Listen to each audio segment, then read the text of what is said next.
Alright, so welcome back to Canopy. So for this video, I'm going to talk about how all of the cards work, whether you're playing with just the standard cards or some of the advanced cards, or even the advanced cards. Let's get started. So let's talk about the animals first, because hey, that's my favorite part, right? The animals. So the leaf cutter ants. This is the ability card, and this is if you get both of them. I mean, if you have this card, it's only worth 2 points at the end of game. You don't get the ability because this is just for the points. But if you do have 2 leafcutter ants at the end of game, you'll score 5 points. This one here is worth no points at all. So if you have both of these leafcutter ants, you still only score 5 points for the leafcutter ants. Okay? But that's how that's going to work. So the ability is really cool. I really like the ability here. So once per season, you may discard 1 card from your forest. You don't have to do this, but you can do it once per season, obviously. It's a cool ability. You could have a blight. You could have something like, oh, I don't know, disease, or too many disease cards, or too many fire cards, or something like that.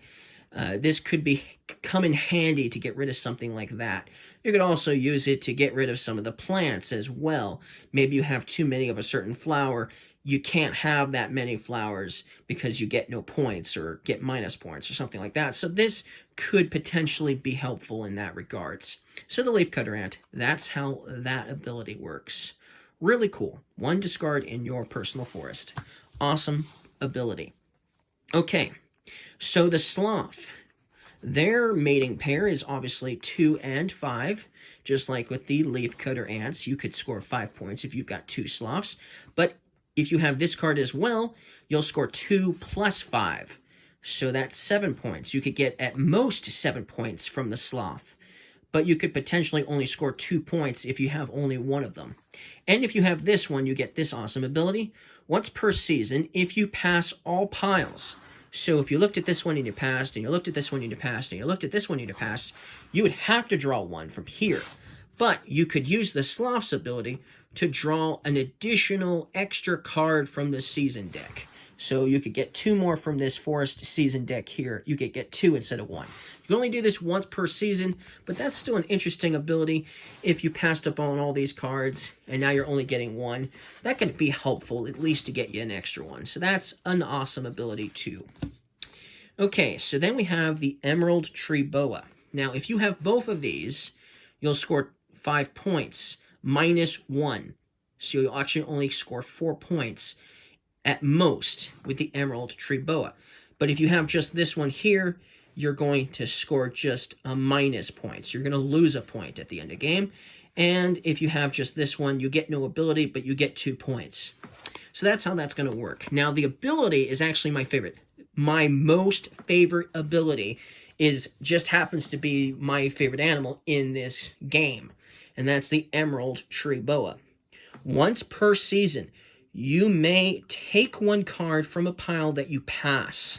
So, maybe the pile that you passed, maybe it has a card you really want, but the other cards you don't want, or the other cards you don't want.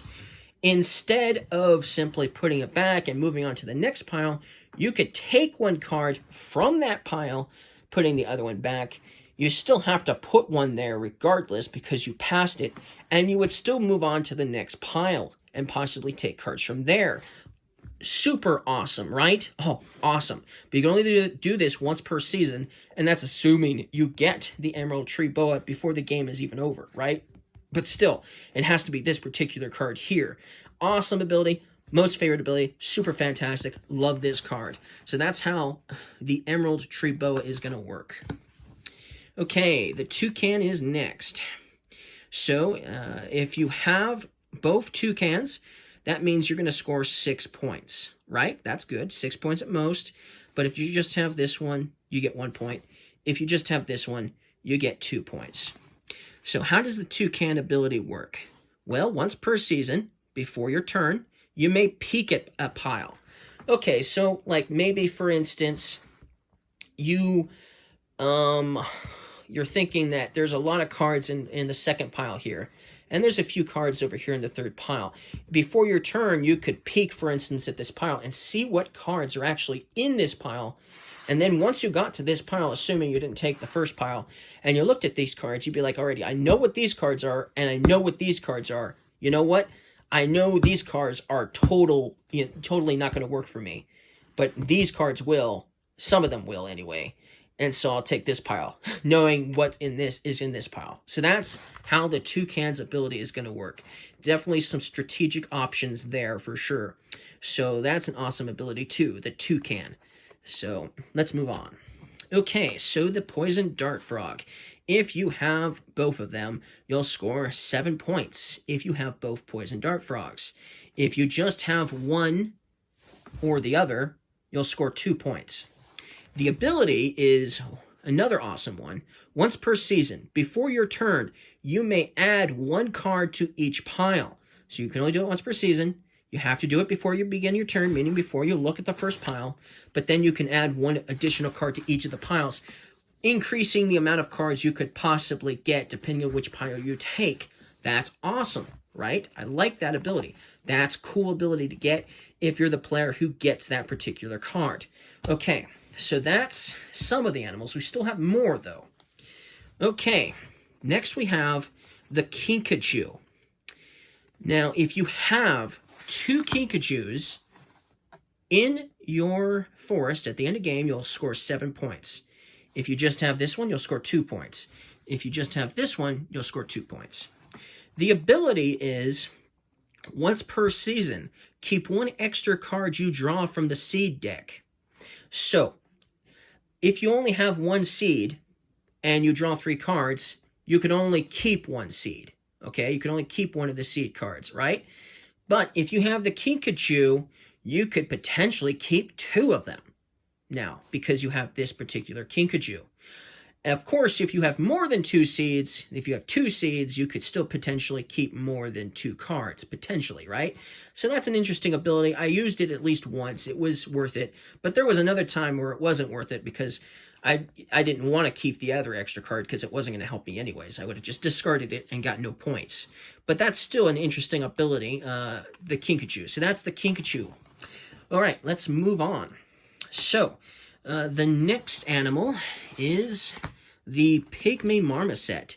Now, these both have question marks for points, and they both have a ability. So let's talk about it. So at the end of the game, so this is only going to score you points at the end of the game, obviously. This ability only goes into play at the end of game.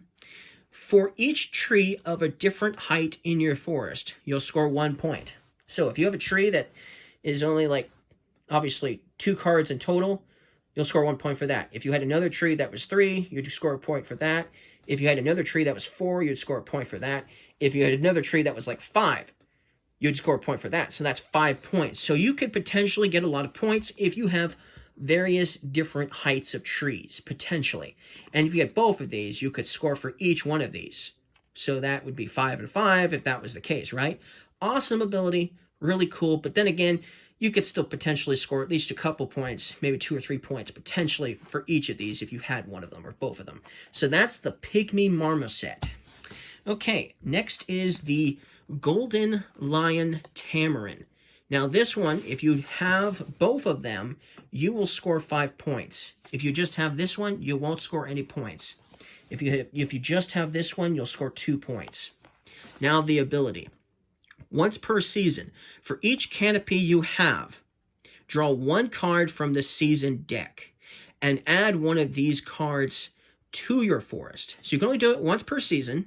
So from that pile, obviously, you'll draw 1 for each canopy you have. That means a completed tree. So if you have a couple of completed trees, 2 or 3, you'll get to draw a few cards, but you only get to keep 1 of those cards and add it to your forest. Still, that's an interesting ability, totally worth doing to give you an extra card, basically, and obviously before, obviously, you start getting to that point where you're forced to take cards, because you have to take all of the cards at some point when you start running out of cards. So that's still a good one.